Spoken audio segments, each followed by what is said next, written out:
Welcome to Sanctuary Stories, the podcast where we explore the incredible journeys of people seeking sanctuary and the remarkable contributions they've made to the world. I'm Phil, and in each episode, we'll take you through the life of one extraordinary individual who defied the odds, overcame adversity, and left a lasting impact on history. Today's story is about a man whose life was shaped by war, survival, and the quest to preserve history. A Jewish priest, a commander, and later a historian, Josephus lived through one of the most turbulent times in Jewish history, the First Jewish-Roman War. His decisions during the conflict were controversial, but his writings remain among the most important historical sources of the ancient world. This is the story of how a man caught between loyalty to his people and the overwhelming force of Rome sought refuge, and how, through that sanctuary, he became a witness to history. While he didn't flee across borders in the modern sense, his life after the war was marked by displacement, political complexity, and seeking protection from those who had been his enemies. His stories challenges us to consider what sanctuary means during times of war and shifting allegiances. Get ready, because this is the story of Josephus, the survivor who became history's storyteller.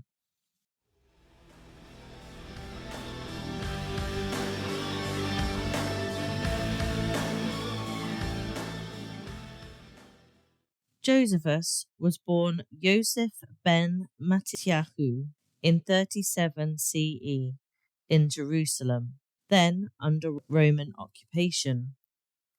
He came from a prominent priestly family, which provided him access to education, cultural exposure, and connections with both Jewish and Roman circles.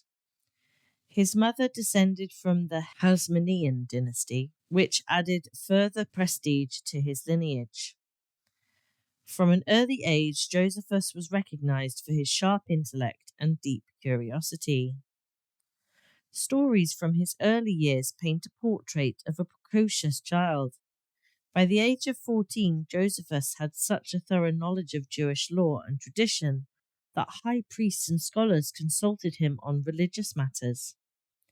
His reputation for wisdom at such a young age was seen as extraordinary, fostering both respect and high expectations within Jerusalem's religious community. Yet Josephus's intellectual journey was not confined to study alone. At 16, seeking a deeper understanding of spiritual life, he explored the major Jewish sects of his time, the Pharisees, Sadducees, and Essenes. For 3 years, he lived in the wilderness with Bannus, a hermit known for his extreme asceticism. Bannus lived off wild herbs, bathed frequently in cold water, and rejected the comforts of society. Josephus immersed himself in this rigorous lifestyle, sleeping under the stars and surviving in harsh conditions. Reflecting on his time, Josephus later remarked that the experience taught him discipline and resilience, qualities that would prove essential during the turmoil of his later life. One notable story from his teenage years tells of his encounters with Essene communities, where he was fascinated by their strict codes of ethics and communal living. He recalled an elder Essene prophesying that Josephus would face tremendous trials in his lifetime, but that his intellect would guide him through danger, a prophecy that would echo throughout his future experiences. Despite these spiritual explorations, Josephus ultimately chose to align with the Pharisees, whose emphasis on oral tradition and adaptability to the changing political climate resonated with him. This affiliation gave him both religious credibility and access to influential circles in Judea. His early diplomatic skills were evident when at 27, Josephus was sent to Rome to advocate for the release of Jewish priests imprisoned by the Roman governor Felix. The journey itself was eventful. The ship carrying Josephus and his companions was wrecked in the Adriatic Sea, a harrowing ordeal that left many dead. Josephus survived by clinging to debris until he was rescued by another vessel, a vivid reminder of the precariousness of life under Roman dominion. Once in Rome, he navigated imperial politics with remarkable tact, securing the release of the priests through the influence of Poppaea Sabina, the wife of Emperor Nero. This mission not only showcased his diplomatic acumen, but also exposed him to the vastness of Roman power and the complexities of imperial favour.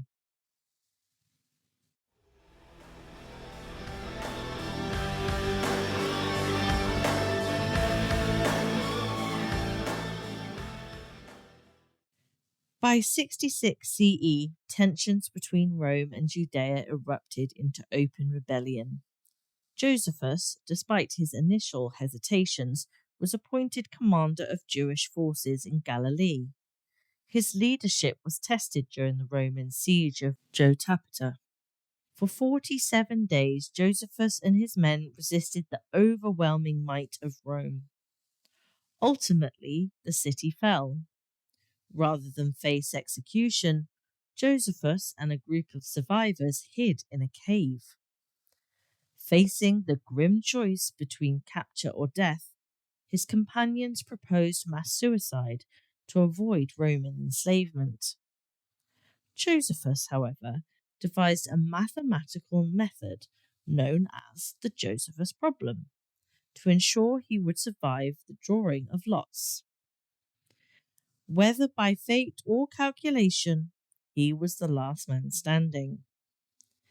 The Josephus problem is a famous theoretical problem in mathematics and computer science, particularly in the study of algorithms and combinatorics.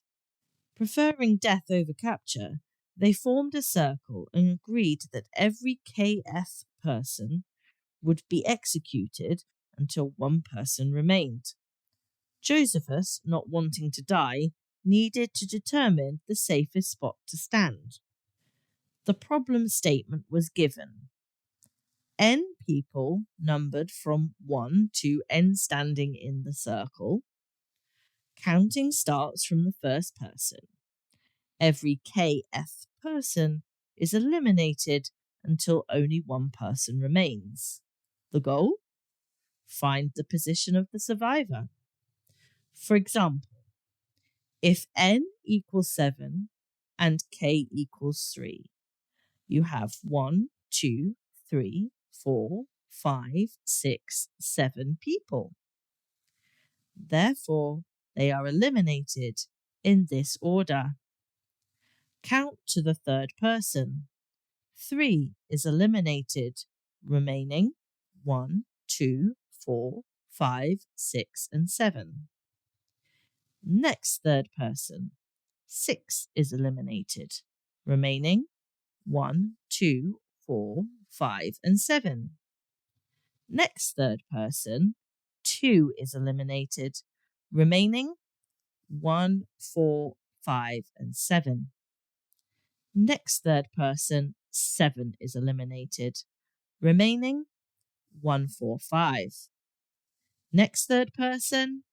5 is eliminated, remaining 1 and 4. The last third next person is number 1, who is eliminated. Therefore, the winner is number 4. Applications of Josephus' problem can be seen in computer networking, token passing systems, game theory and simulations, memory management and circular data structures, and problem solving and recreational mathematics. In essence, the Josephus problem is about finding the safe position in a sequence of eliminations. While the story is historical, the solution involves elegant mathematics and has modern-day applications in computing and algorithms. Captured by the Romans, Josephus did something extraordinary. He prophesied that Vespasian, the Roman general, would become emperor. When Vespasian did ascend to the throne in 69 CE, Josephus's prediction earned him favor. Vespasian granted him freedom and Roman citizenship, and Josephus took the Roman name Flavius Josephus, aligning himself with the Flavian dynasty. He decided to cooperate with Rome, which was met with disdain by many Jews who viewed him as a traitor.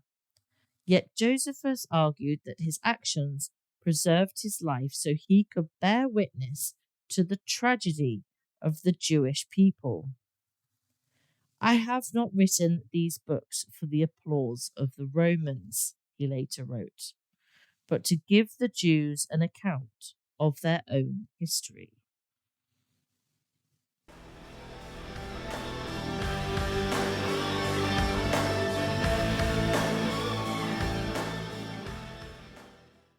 Granted sanctuary under Roman protection, Josephus settled in Rome, where he spent the remainder of his life chronicling Jewish history. He was given a villa, a pension, and access to Roman archives, resources he used to write extensively. His most famous works include The Jewish War, which detailed the rebellion and devastating consequences and antiquities of the Jews, a comprehensive history tracing Jewish heritage from creation to contemporary period. The Roman general Titus besieged Jerusalem, culminating in a destruction of the Second Temple, a pivotal event in Jewish history in 70 CE. This led to a significant change in Jewish religious life, as temple-based worship ended, shifting focus to rabbinic traditions and synagogues. In The Jewish War, Josephus provides a detailed, though controversial, account of the siege. While he criticizes the Jewish rebels for provoking Rome, he also mourns the immense loss of life and heritage. Following Jerusalem's fall, Roman forces pursued last pockets of Jewish resistance. The fortress of Masada became symbolic of Jewish defiance. According to Josephus, when Romans breached the fortress in 74 CE, they discovered that the defenders had chosen mass suicide over capture. Josephus's account is only the primary source for this event, and modern historians debate its accuracy, though Masada remains a symbol of resilience in Israeli culture. After the turmoil of the Year of the Four Emperors, 69 CE, Vespasian established the Flavian dynasty. His reign focused on stabilizing the empire, restoring finances, and monumental projects like constructing the Colosseum, which began under Vespasian and was completed under Titus. Josephus aligned with the Flavians, receiving Roman citizenship and adopting the name Flavius Josephus. His work often praised Vespasian and Titus, likely reflecting both gratitude and political necessity.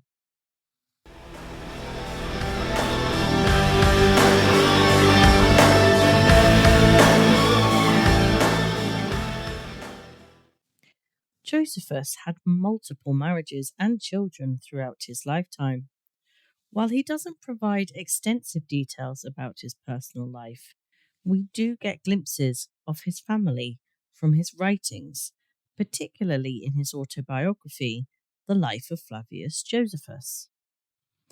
Josephus was married at least 3 times, each marriage reflecting different phases of his tumultuous life. Josephus's first wife was likely a Jewish woman from Judea.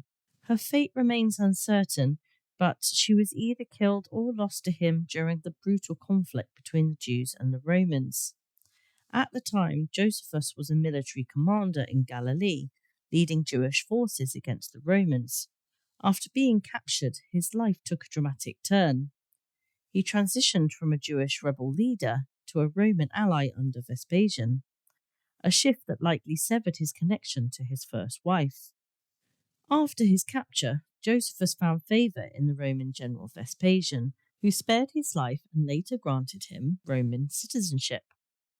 During this period, Josephus travelled to Alexandria, Egypt, where he married a woman of Jewish descent.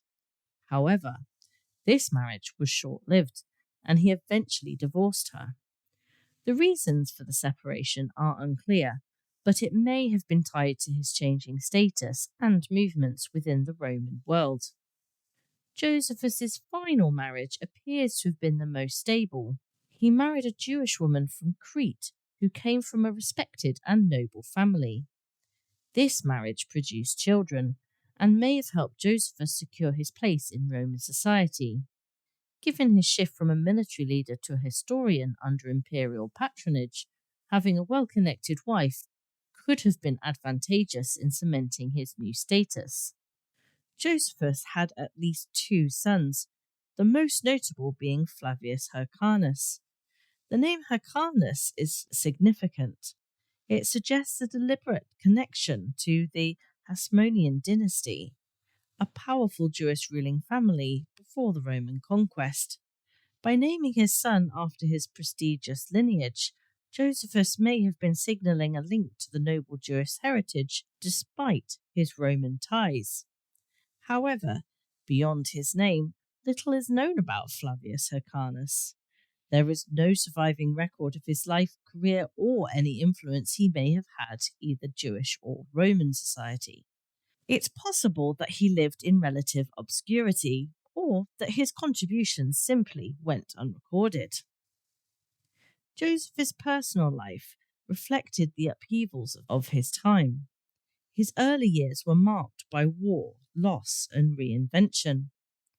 After surviving the destruction of Jerusalem and aligning himself with Rome, he built a new life under imperial protection. His final years were spent in Rome, where he wrote historical works that remain invaluable sources on Jewish history and the Roman Empire. Despite his significance as a historian, Josephus left behind little information about his personal relationships. What we do know suggests that his family life was shaped by the same forces that shaped his career: war, political shifts, and adaptation to survival.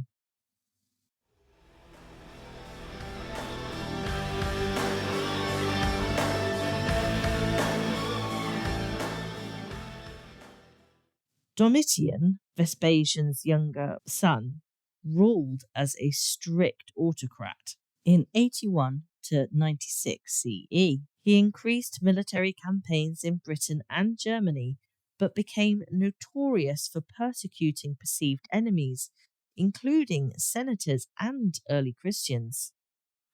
Though Josephus enjoyed imperial patronage, Domitian's suspicious nature made the Roman elite wary.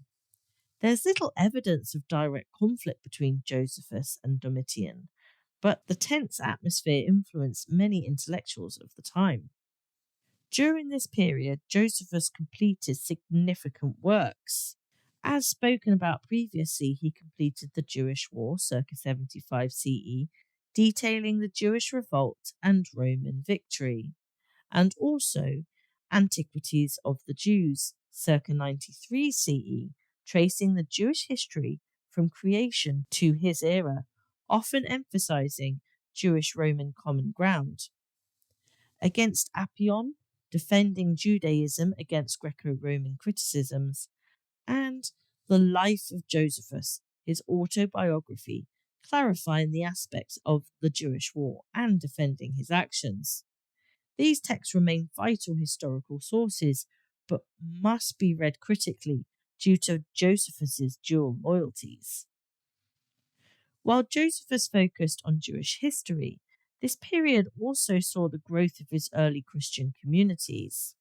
Notably, Josephus's Antiquities includes references to Jesus, John the Baptist, and James, Jesus' brother, though scholars debate the authenticity of certain passages. Under Flavian rule, Rome thrived economically, and grand public games and architectural projects showcasing imperial generosity. In contrast, Judea faced hardship, which included heavy taxation and land confiscations, suppression of Jewish identity and traditions, increasing diaspora communities, particularly in Alexandria and Rome. Josephus's works reflect these contrasts, portraying both Roman grandeur and Jewish suffering. Between 70 and 100 CE, Josephus's writing captured a world in flux, where Jewish identity was redefined. Post-temple destruction, Roman solidified imperial power, and new religious movements emerged.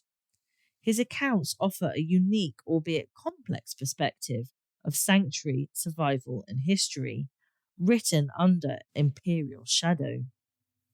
While living in Rome offered safety, it has also placed Josephus in a moral and cultural crossroads. He navigated the complexities of Rome's society while preserving the stories of his people. Through his writings, he sought to explain Judaism to a Roman audience, hoping to foster understanding and tolerance. His works provided invaluable insights into the political, social, and religious dynamics of the era, including descriptions of key figures like Herod the Great and Pontius Pilate. Despite being far from his homeland, Josephus's sense of purpose never waned. "I was spared," he wrote, "to record the sufferings and the valour of my nation." His detailed accounts of the siege of Jerusalem, which saw the destruction of the Second Temple, remain some of the most poignant testimonies of that catastrophic event. Witnessing the obliteration of his city from the Roman side, Josephus's writing reflect both sorrow for his people and a historian's detachment necessary to chronicle the events faithfully.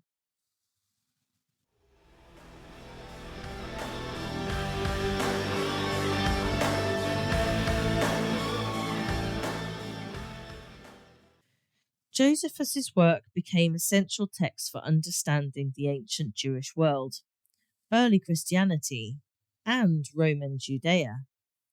While some criticized him for his perceived betrayal, others recognized the value of his writings in preserving history that might have otherwise been lost. His accounts influenced later historians and theologians, shaping Western understanding of ancient Near East. Living under Roman patronage was a complicated form of sanctuary. He was protected, yet living among the conquerors of his homeland. Was he a survivor or a collaborator? The truth lies somewhere in between.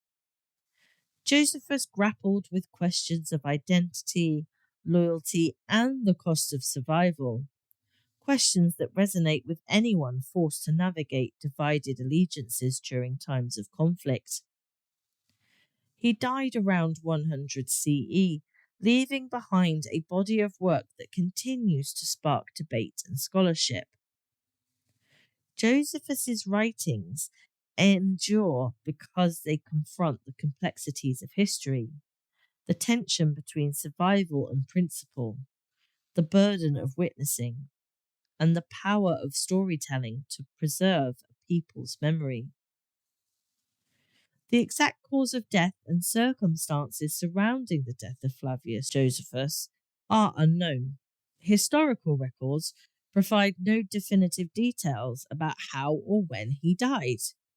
He was granted Roman citizenship, a pension, and lived under Roman patronage, suggesting he may have died of natural causes in relative comfort. Why so little information?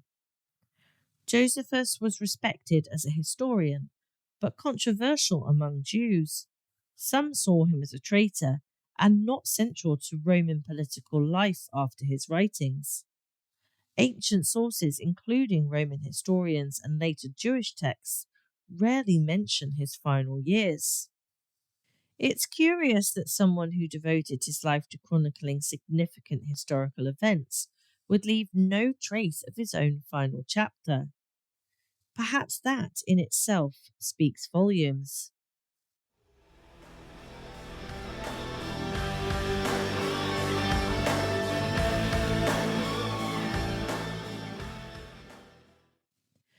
Josephus was a man caught between two worlds, Jewish by birth, Roman by circumstance, often praised and criticized in equal measure.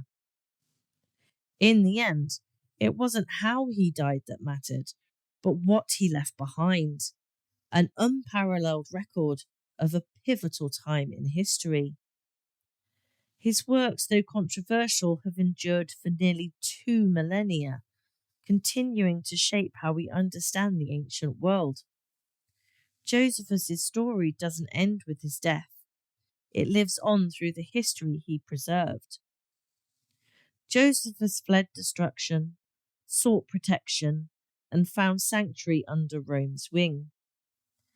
His journey was marked by compromise and survival, but also by a relentless commitment to documenting truth as he saw it. In seeking sanctuary, Josephus preserved the voice of a people amid catastrophe. His story challenges us to consider what sanctuary truly means. Is it merely safety from physical harm, or does it include the freedom to tell one's story, to bear witness, and to ensure history does not forget?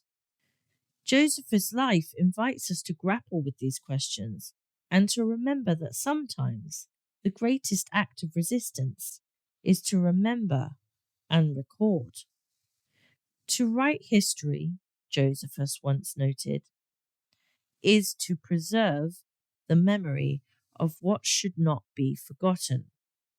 In his sanctuary, surrounded by the trappings of Rome, he ensured that people around the world would never forget the tragedy, resilience, and complexity of his people.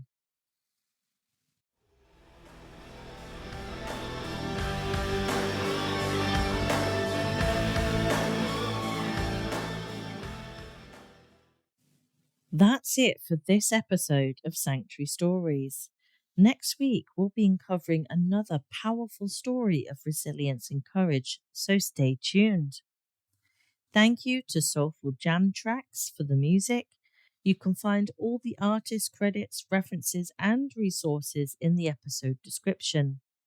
If you enjoyed this episode, please like, subscribe, and share. It really helps. And if you have a moment, leave a review. I'd love to hear your thoughts. Until next time, keep striving, keep thriving.